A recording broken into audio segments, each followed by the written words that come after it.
welcome everybody to the Roundtable. Hey. What's up? Hey, All right, so really we just want to have a conversation, kind of talk to you all about this Bet on Women campaign. And so I'll just start with you, Ticha, just talking about the Bet on Women campaign. And what do you think about it? What is it about? And what do you hope comes from it? I mean, just bet on women. The slogan itself, it sounds amazing to me, right? I mean, I grew up in Portugal and I didn't have many women to look up to. My idols were basketball players that played in the NBA. So now I think this is important just to give us more visibility. It's a, when the gaming situation, the betting situation, I think, I don't know if there's a survey out there, but I would say it's probably like over 80% male counterparts that do it. And I think it's just probably the ones that never really watch women's basketball. So I think, just the opportunity for these men also to have an opportunity to follow the WNBA, follow women's sports, and then to bet on us. I think that's a great campaign, and hopefully will give us more visibility because we do deserve it. Alana, what does Bet on Women mean to you personally? No, it's just very similar to, Ticha. I just think it's important that we're now sort of getting the visibility that we deserve as women athletes. So I'm super excited about the campaign. To be honest with you, I didn't necessarily know much about sort of the gaming industry, but this platform is only going to inform me just as it will other people to just really understand what women do on a daily basis.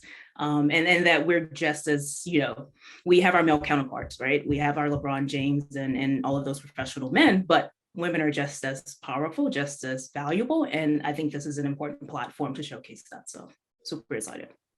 Yeah, definitely. And Ebony, what do you think sports betting would do or will do for the visibility of women's basketball? I think it'll be huge because now it's people putting their money where their mouth is, right? Yeah.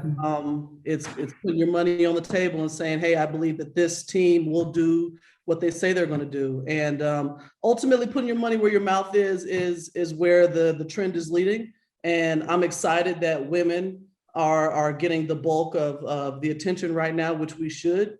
We've been in the background way too long. And I feel like women's sports have been in the background way too long in terms of visibility, in terms of marketing dollars, in terms of just all out respect. So I'm completely excited about the gaming situation, and I'm sure that it will be extremely profitable, just like the men. Yeah, I always say just a lot of people who don't support women's basketball or who have never been to a game, I would always say, like, if you come to a game, I think it would really change your idea. Like, you have to be there and to see the women out there.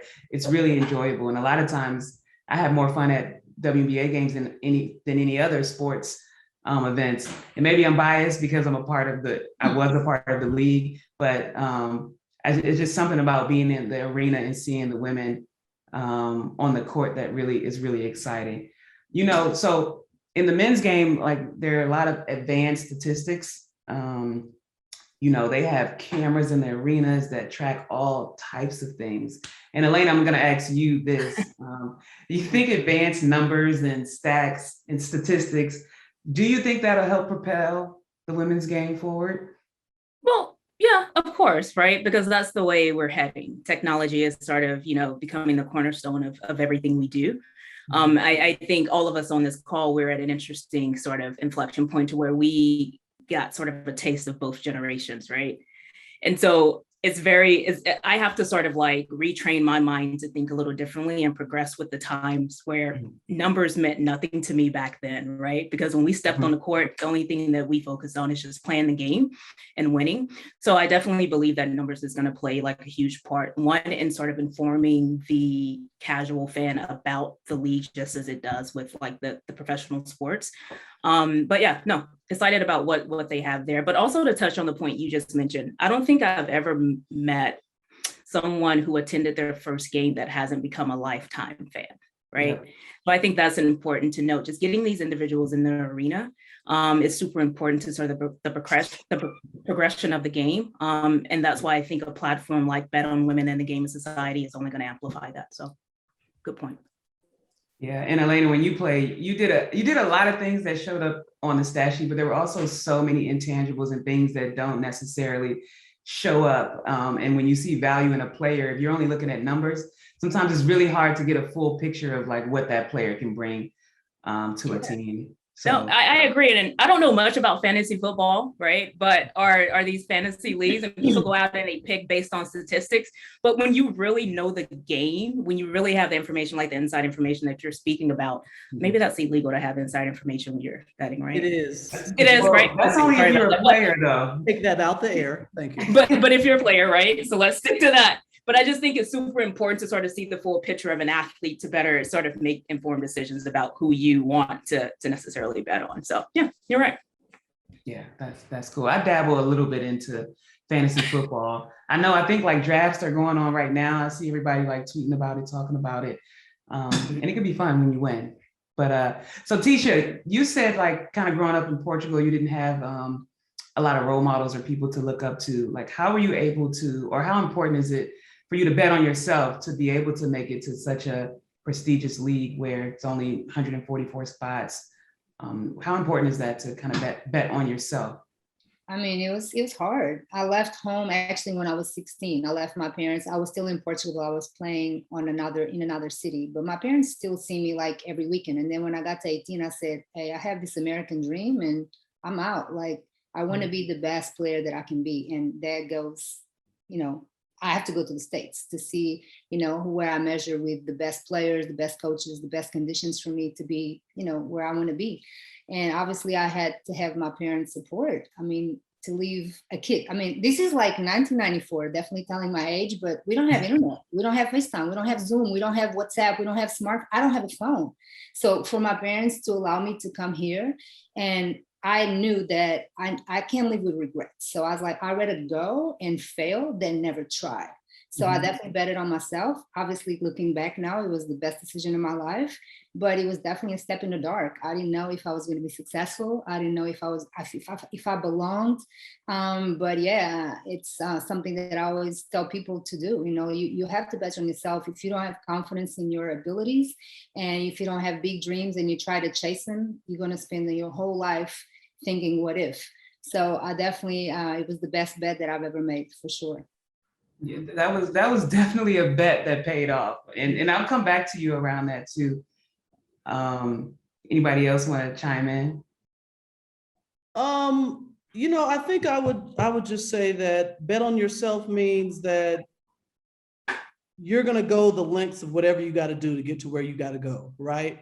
So if that means some failure that's going to happen, right? Are you going to fold?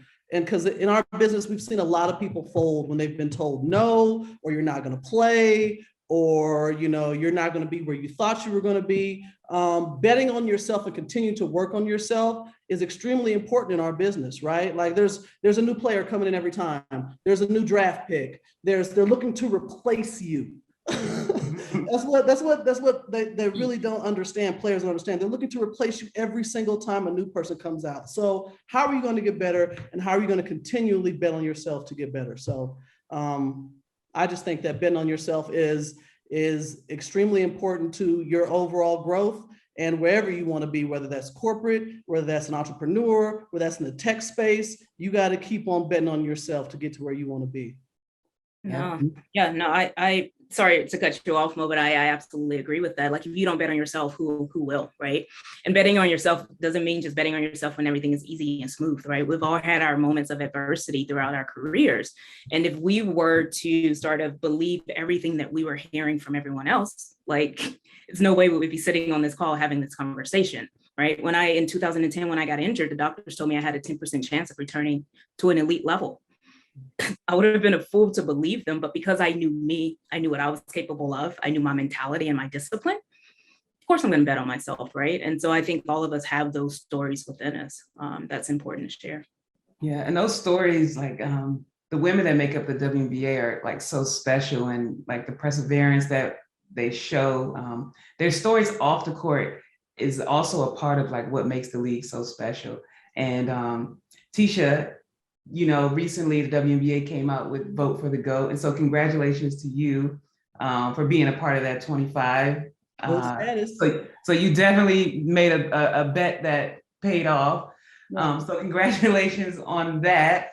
And let's see, if you, obviously you would pick yourself, I'm gonna assume you would pick yourself to be the GOAT, the best of the best. I would But not. if you could not pick yourself for the top player, I guess it's gonna just be one that'll end up coming out on top. Who would you select and why? And then also following that, like, who are some players, if you were you able to see any WNBA players, or maybe some players from your country that you looked up to?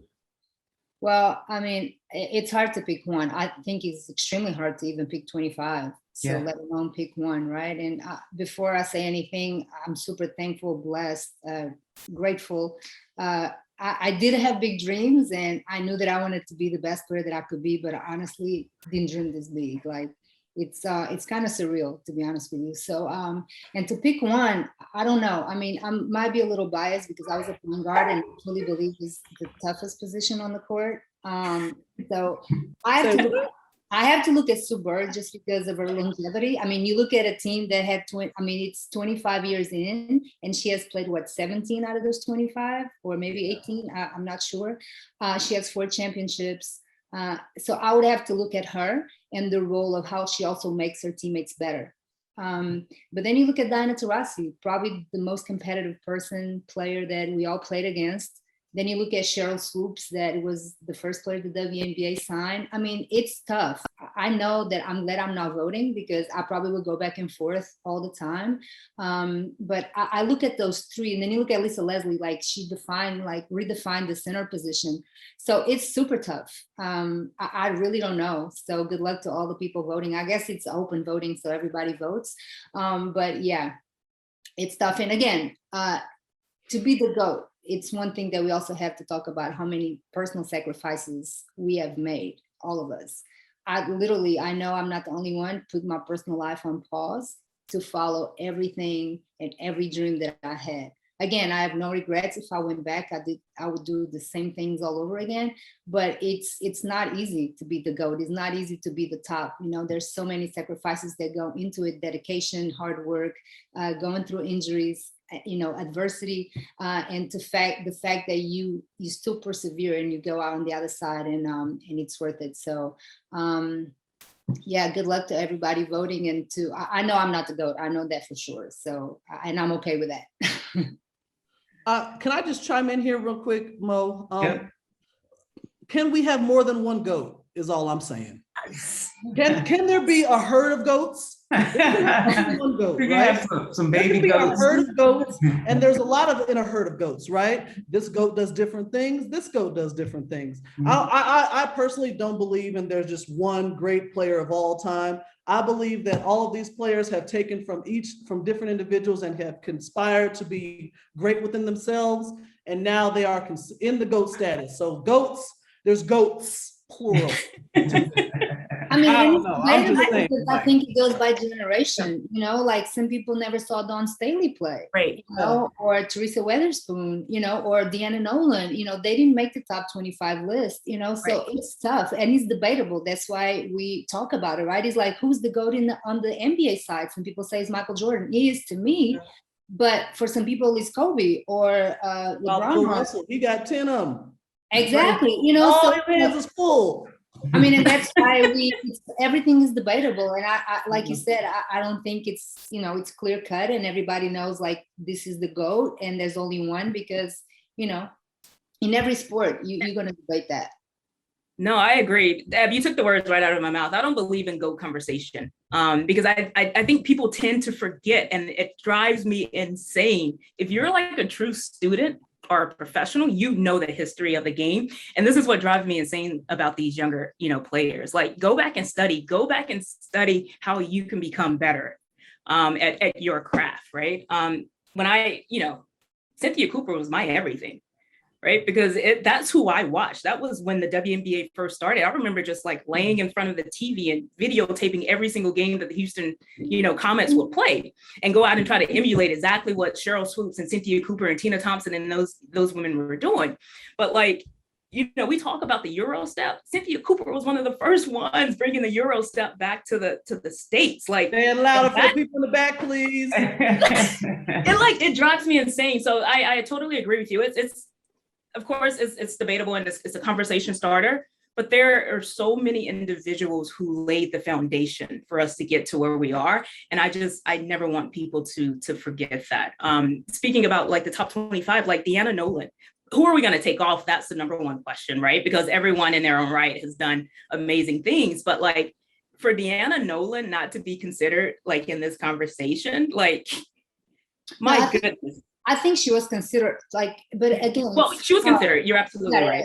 Yeah. It's really hard. And then the thing is like, I just look at how many years did you play, because if we're talking about 25 years and, most influential players during that span, and if you only play 4 or 5 or 6, I mean, we had some young, like Stewie, she made the list, but she has been amazingly influential for the WNBA since the day she got in.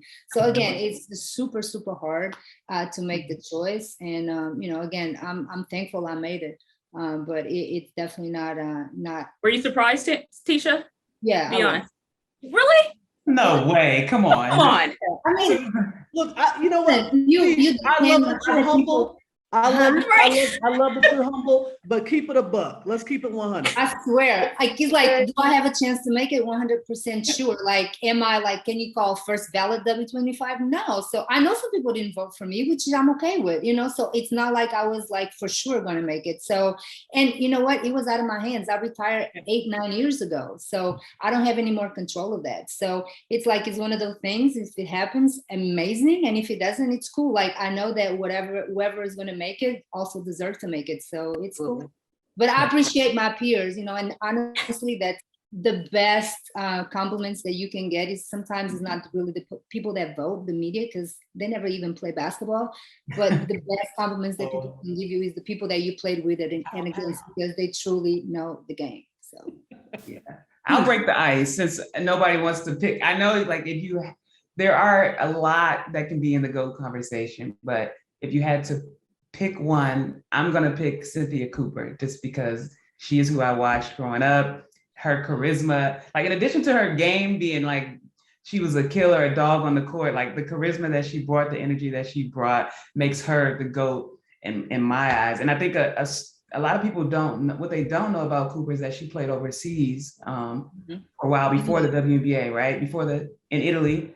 Yeah. Before the WNBA. She played in Parma for a long time. Yeah, she killed over there. Like, she's this famous female basketball player overseas, and just that sacrifice that she made being out of the country, so she could do the sport, play the sport that she loves. I think a lot of us, almost everybody, can relate to that. And maybe like Ebony, you're out the country now, but can you just talk about some sacrifices that female basketball players in particular make to be able to play basketball?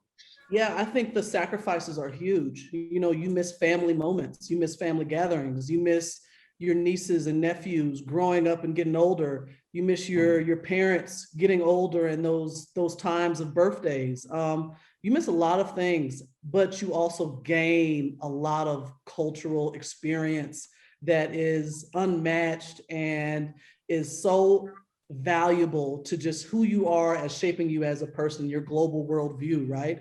I think my worldview changed the first time I stepped foot overseas. It was no longer like, oh, America is the best, da da da da da da da. It was like, whoa, like these people are doing the same thing I'm doing. I've got to communicate with them. I'm induced into the culture, and I have to go get gas. I got to go to the bank. I've got to do everything that they do just to live here, right? So just getting involved in those cultural differences is, it's amazing. And it shapes you who you are. It shapes what you believe in. And it ultimately just creates like I think a better human being, personally. Yeah. And one more thing for those that don't know, they are watching this, the women play all year round. I mean, you literally finish the WNBA season and you might have 7 days off and you have to get on a plane to go play overseas. Then you finish overseas and you might have 2 days off and you have to, report to training camp.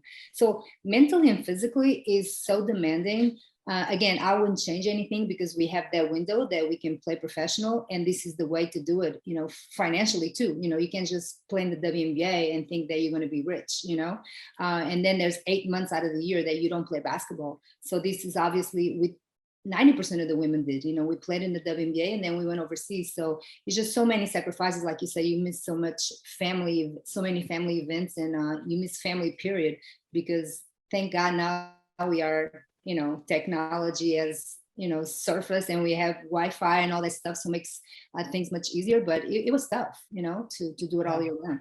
You take a lot of L's too while you're overseas, right? My father died while I was playing basketball in Israel. So I had to then go back home, take the 7 days, and then go right back to work. You know what I mean? Like right after a funeral, go right back to work, and then work like nothing had happened. Almost like you got to win, you got to do this, you got to do that. So the sacrifices are huge that you have to go through, but I wouldn't change it at all. No, those are all sacrifices that I don't regret and I wouldn't take back. Although we missed a ton of moments, we also created a ton of moments for our family members, right? Like, I've had the privilege of traveling to 27 different countries because of the game of basketball, right? Like people in their lifetime don't travel to one. You counted them and then all, on top, what did you say? You counted them all? Absolutely. I keep track of that because that's the story I want to tell, right? Like we talk about like all these accolades and everything, but the one thing that I cherish the most are the relationships that I was able to build and cultivate over the course of my life journey. Like those mean the most to me. And so that's what I take away from all of this. So the sacrifices are massive, but we also create the moments that our family members would have never had because of the game of basketball. So yeah, that's a great point you bring up, Elena, about the family members, because they were able to experience a ton of things that they probably wouldn't have. And when I was retiring, I kind of felt bad because I knew my dad might be more sad that I wasn't playing anymore than I was. Because he just looked forward to coming to the games. My dad had friends in the he was playing too. Yeah, yeah. Or even just traveling. Like my grandma was able to come see me in Korea. She came to Poland. She came to Spain. And these are things like our family members may not have been able to experience had it not been for basketball. So I do cherish that. Those experiences. I need them to edit in sort of like a video clip of your father enjoying just life, because you just speaking about your father does him no justice. Like Papa Currie is a special man, and he cherishes every single moment. Right? And our family got the opportunity to see places they normally would never ever visit, right? Right. Like Lithuania is not a place that most people would be like, hey, I'm going there. I'm taking a 2-week vacation to Vilnius and I'm gonna turn up, right? Never, ever in the history has anybody said that, right? So yeah, our families were able to just experience different countries that they normally would never ever try to just go see at all. Yeah, and also speaking of families, like Elena and Ebony, you guys both have full families now with children. Ebony, I'm not sure if you had your daughter while you were still playing or after you retired. I was retired from the WNBA, but I was still overseas. I found out I was pregnant. I was playing in Angola. And yes, honey, yes. Africa got a league and it is lit. Was on there? Africa got a league and Africa is popping. Yes. I need to get over there. Honey, you need to get on the first thing smoking. First thing smoking, get on that plane. So I was in Angola, and I wasn't feeling well, but I was feeling fine. And I was still doing 2 days on the beach, lifting heavy weight. And then we went to South Africa for a moment. I just wasn't feeling well, went to the doctor, and I'm 16 weeks. I'm like, what? What you talking about? He was all like, you are 16 weeks and you need to go home now. That was the last day I played a basketball game. And I didn't even, and you know what's crazy is about you never really know when your last day is. Mm-hmm. I would have never thought that my last day would be being told that I was pregnant. And I had to go, right? So that was it. Like I went home, I had my baby about 6 months later, and yeah, you. And you're talking about me? Yeah, you. Just had the most amazing blessing that, you know, I would have never even imagined ever. Wow. So you were 16 weeks pregnant when you found out. Yeah, and I was still playing. Like I was in Angola playing and doing two-a-days, like really hard work. Okay. That makes me, that's great. That makes me think about Texas, but that's a whole nother story and conversation. So I'm just keep it on basketball. You guys, any of you guys, have you been keeping up with the season this season? Finally, we have kind of a full season, although it's still playing during COVID. So arenas aren't full, or there are a lot of things that people aren't able to enjoy. But those that, Ticha, I'm gonna ask you because you represent players. What do you think about the season this year and how things are going?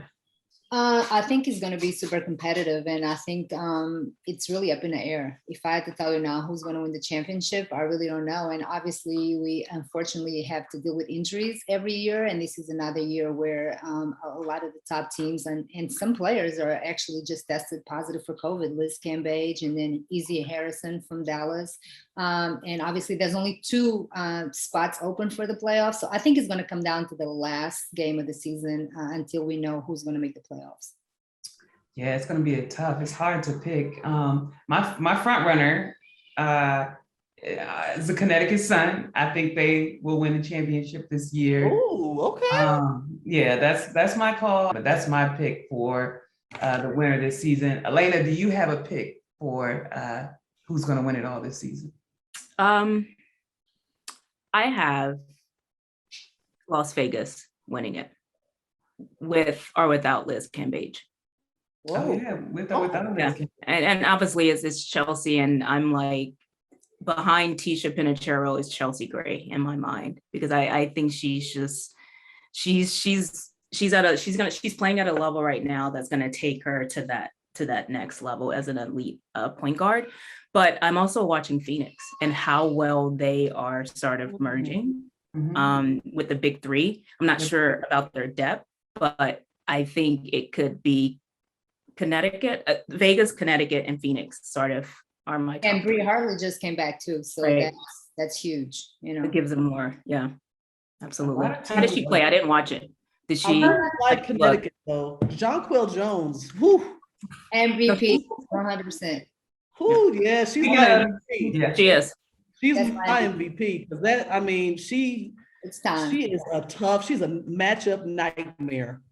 She's a straight nightmare. She's taking it off the board, and she is doing all types of stuff with the ball coming up the court. So I mean, did you see it in the shooting in the 3-point contest against Allie Quigley, which is probably like the best shooter in the league? yeah. I mean, she gave her a run for her money, and She held her own. 6'7". She might probably 6'7". They be lying. And low key, I like Chicago with CP. You know, a healthy Candace and Quigley and Slew. Whew. Copper. I mean, that's a tough combo, right? That's a tough trio right there. Like they're getting it done. So we'll bring it back around a little bit. I heard Ebony say Jonquel Jones is her MVP for this season. Alana, who's your MVP this season? It would have to be Jonquel. I would agree with that. I don't think I've ever seen a player like her. And then like when someone did like a split like video or split like comparison between her and Kevin Durant, it blows my mind the similarities that the two of them have.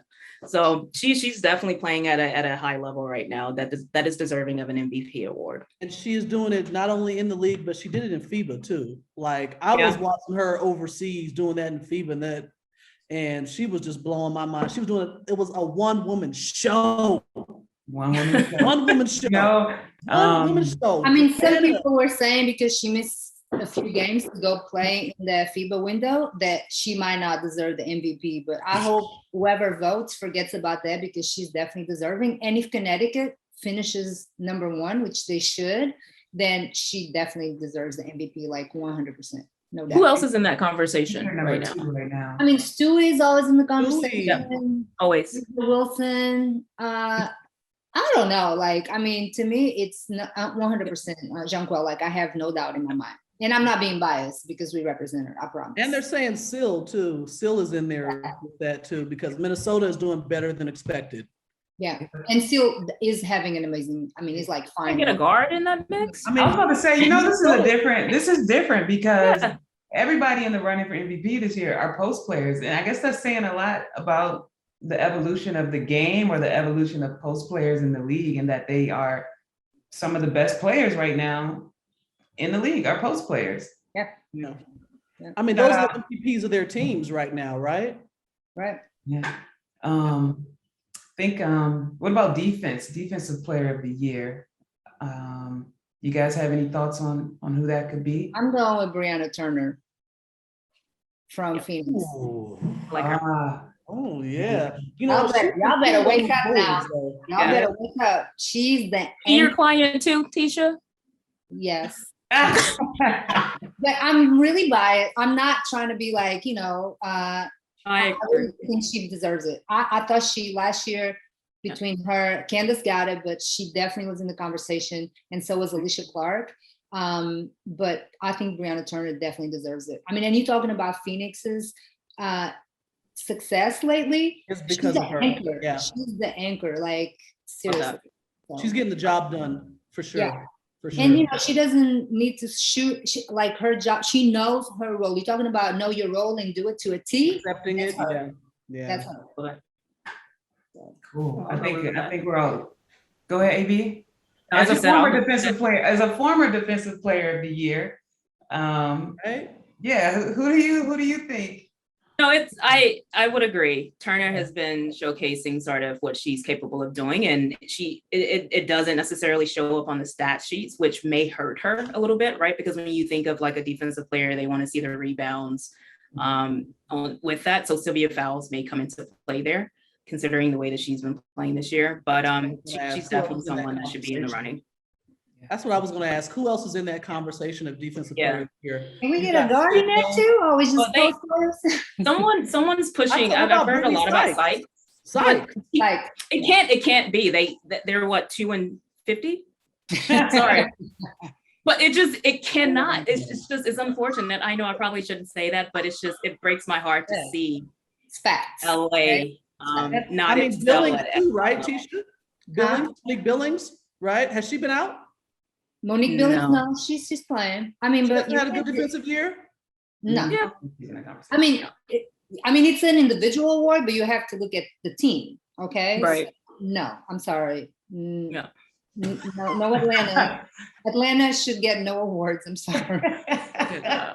Yeah. I think Sykes would definitely be on that list if LA was winning. Because I mean, her anticipation, her athleticism, she's always seems to be at the right place at the right time. So. Yeah, and then if you talk about guards, I think we have to talk about maybe Natasha Cloud, Ariel Atkins, Brianne January. Okay. Yeah. But I forgot about There's some names in the mix. I think it'll be crazy that the MVP will likely go to a post player, and then I guess the defensive player of the year oftentimes goes to post players. Yeah.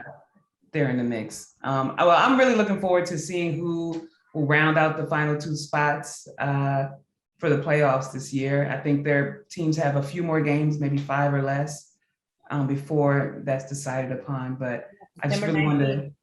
What'd you say? September 19 is the last game of the regular season, so it's going to come down to the last game. Yeah, looking forward to seeing who do that, and then when the playoffs comes, that's when it's the money time, and that's when people can really establish their impact on the game when it counts. So I want to thank all of you guys for your time today. It's been a great conversation. I wish everyone much success in whatever endeavor you're on. Thank you for being an inspiration to so many people, so many girls across the world. So thank you. Thanks for having us and being Mo. the hostess with the mostesses, Mo. Thank y'all. No, this is good.